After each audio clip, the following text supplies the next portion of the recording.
Well, I was planning on going out to the zoo today, but I don't know if the camera's picking it up, but it is raining today. Once again. Great. Now, it's not like I don't enjoy the rain. I do enjoy it. It's just that we've gotten so much of it.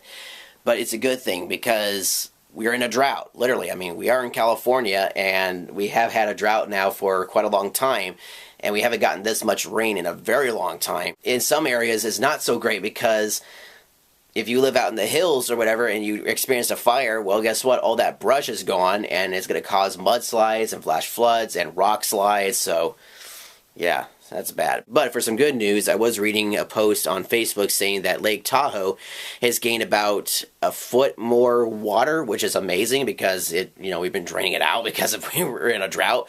But I think it's also acquired like 33 billion gallons of water, over 33 billion gallons of water, which is incredible. That's because of all this rain. But still, it will help out in the drought somewhat, but we still need more rain in some areas. But the good news is that everything's getting watered. We don't have to use that much water, like to water the grass or water the trees and whatnot. So the rain does help. Was planning on going to the zoo today, but obviously it's raining, so can't do that today. Gonna have to wait for another day when it's nice and sunny. But I'm pretty sure right now it's probably not the best time anyway because the animals will be inside and probably don't want to get rained on. But anyways, I've been talking, haven't I? Yeah, I have. Oh, my battery is about to die on my computer. Better charge it. So if you guys didn't see yesterday's video, I was talking about I was doing ADR for my new educational videos. Well, I decided to show you guys some more behind the scenes of my educational series because why not, right? This is concept art of what my characters were going to look like when I first started, well, actually a little bit, like maybe 6 months before I started recording the official videos, but this is supposed to be me, as you can see. Yeah, look at that face. I don't know if I can do that face. But yes, I was going to wear a hat that said Shaun Films, but it's no longer black. Actually, I think it was supposed to be black, but it's now denim. And I was going to wear a white shirt and blue pants. Well, obviously, the white shirt didn't work because it was blown out, so I had to wear a gray shirt. And now I actually wear kind of a light tannish shirt with the human anatomy body parts on it. Anyways, that's what I was going to look like originally, and I drew this on January 6th, 2012. And of course, I need to have another character in the show, so here's Professor Word. This is what I first imagined him to look like in the series, and as you can see, he looks relatively similar to what he looks like now in the videos.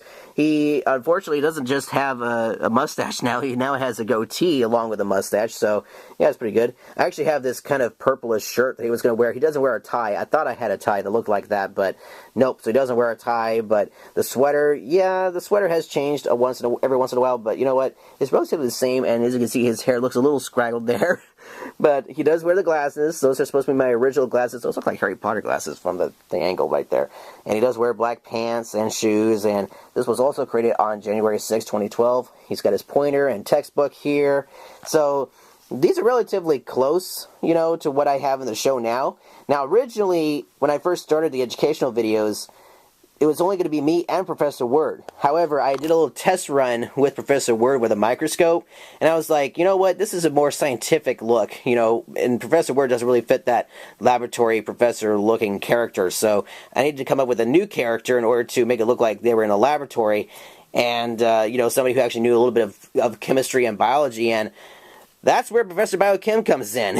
I think I created this character maybe a month or so before I started officially recording the videos. And as you can see, he has long black hair like I imagine, and this is my blue and green goggles. Those are actually my swimming pool goggles from when I was a teenager.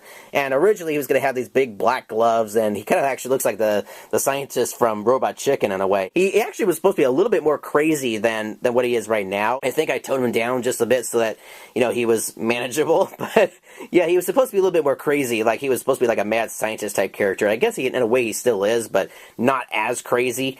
And originally, this was going to be his original name, Instructor Bio, because I didn't know what to call him. Originally, he was going to be called Instructor Bio, but then it's like, you know what, Bio is fine because, Bio comes from biology, and then his last name, I didn't know where to call him, so I just thought Kim, so, from chemistry, so Professor Biochem, that's where he came from. So, anyways, those are my 3 characters I came up with, and that's their original look.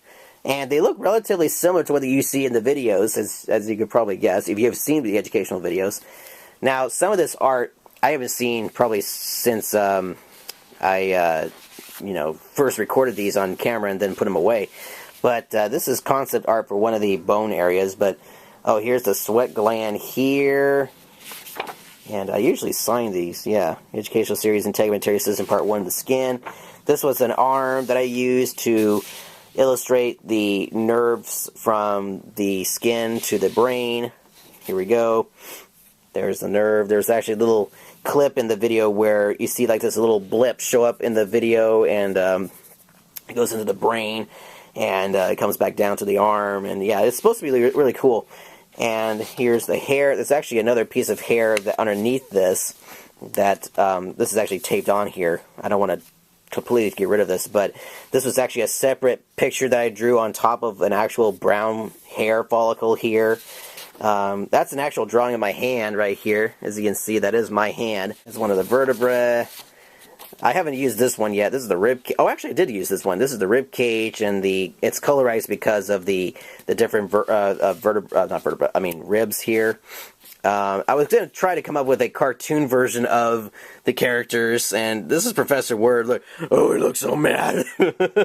Oh, yeah, this is funny, too, because this is my little idea of what he might look like with the facial hair. So, no facial hair, mustache, the goatee, and full facial hair. Like, literally, I was trying to come up with a cartoon, literally, but these are his glasses, these are my glasses here, just typical cartoon stuff. Oh yes, and this is supposed to look like the comic book pages from the Slash, from my punctuation series. So I'll tell you who the Slash is, and I had to redo the Slash here. It's me! Yay! And this is actually from a previous series that I worked on called Watch Your Grammar. This was supposed to be the evil verb. And he was kind of an interesting looking character. He's got this weird mechanism here, like it almost looks like it's a mechanical arm or something. And I've got this praying mantis mask on. Literally, that was taken from the original concept of what he was going to look like. This is the true verb, the hero verb. Now, when I recorded this, it was actually a gray suit and a gray, whatever. And he didn't have this underpant thing with the belts, but he did have red cape and red V there. But I wasn't this muscular. Yes, I actually performed as the hero verb in the Watch Your Grammar series, and I didn't look this muscular.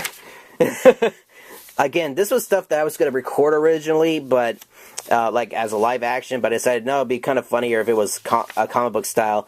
And yes, that's him getting zapped, and just cartoony and just being kind of funny. And that's why I'm a superhero. That's why I'm the Slash. It has no resemblance to the Flash, right? That was fun, though. So that's a little behind the scenes of the educational videos. There are some other pieces in here that I use in other videos. Oh, there's a tongue there. I haven't used that one yet. There's some muscles. I have pieces of the skin and bones and all that fun stuff, microscopic images. So a lot of the stuff that you see in my videos that shows like anything of the anatomy stuff, that's actually me drawing stuff. That's all my hand-drawn like pictures. So I don't use anybody else's images but my own. So yeah, unless it's like an animation, then I might have to use royalty-free videos or something. But anyways, as far as I can remember from my very first videos, a lot of my drawings are actually in the videos, so it's pretty cool, right? And it does take up a lot of time, but let me just say, it's worth it. Well, it is now the end of the day. Nothing really much happened today, but it was another one of those slow days. But anyways, I showed you guys a little bit of the behind the scenes of the educational series. Hope that was somewhat interesting. A lot of work goes into those videos. It's not just me coming up with the scripts and all that. I also do all the drawings. So I know that some people may look at my videos and be like, oh, I can do something like that. Well, if you want to put in a lot of work into it, then good luck. But it takes a lot of work, a lot of time, and even a few days to really work on this stuff. If I had to really guess like a timeline as to how long it would take to work on one educational video, I would say at least a week. First, I have to research, then write the script, make sure I have enough characters in the story. Then I need to film the video, right? And then once I have all the video footage together, I import them into Final Cut, and then I do anything that needs to be edited like the volume of the audio, and if I need to add additional audio, that's what I have to do. Add in any graphics, any drawings, any of that stuff. Then once everything's all set and complete, I need to make sure I have my intro done and my outro. I might have to come up with a new end slate for the videos. I haven't really decided what I'm going to use yet, but we'll see. Anyways, oh, and then after that, I have to export it off my Final Cut program, and then once the video is done exporting, then I upload it to YouTube. I'm going to go now and deal with this, so thank you guys so much for watching. If you like this video, hit the thumbs up button, it's greatly appreciated. Again, don't forget to check out my other 3 channels, the Educational Series, the Design Video Series, and the Travel Town Series. It's greatly appreciated. And be sure to check out my other vlogs on this channel as well. And I'm going to try to get back to the swing of things for daily vlogs, but like I said, they may not be super long, or they might not be super interesting, but at some point here, I would like to get out and just have a little fun, maybe go out to my P.O. box and see if anything's out there. Oh, I keep forgetting to mention this. If you guys want to send me viewer mail, there's a P.O. box down in the description as well. And I'll open the mail on camera in one of my videos and all that fun stuff. Probably will be happening on the Design Video Series because I specifically made this P.O. box for the Design Video Series. But if anybody from the vlog series wants to send me mail, I have a P.O. box down there as well. So, anyways, thank you guys so much for watching. End scene. Sorry.